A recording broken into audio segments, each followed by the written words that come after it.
नमस्ते प्रणाम। हम किरण शर्मा, हम मंजू शर्मा अपना चैनल पर स्वागत कर नमस्ते प्रणाम। जते दीदी भाईजी माय चाची दीदी सुनबे सब गोटन के प्रणाम कर जते चाचा भैया भाई सुनबे सब गोटन के प्रणाम कर सब गोटन यहाँ प्यारे आशीर्वाद देते रहो।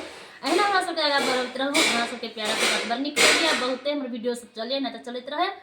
और हम दोनों देवरानी जेठानी जा रहा छी बहुत प्यारा से बेटी विवाह गीत बनाब। बहुत दर्दनाक बेटी विवाह गीत है। अहाँ सब जरूर सुनब और जरूर कमेंट करब, शेयर करब, लाइक करब। हमरा सबके नहीं भूलब। इनका तो खास के भूले जाऊ ना खाली कहत रहे हमरा नहीं भूल।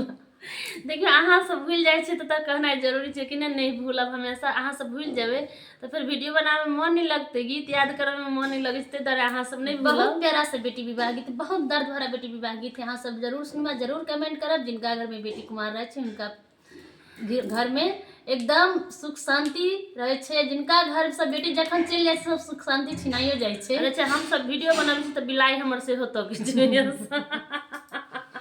बहुत गाना वैसे सुनै छे। अब बहुत प्यारा से गीत यहाँ सब जरूर सुनब, जरूर कमेंट करब। हमरा सब कभियो नहीं भूलब। हम हिनके जगह कहै छी आइ हमर दीदी से हो जाए शेयर मार्केट कर ते द्वारा और नहीं भूलबे कोई। बाबा के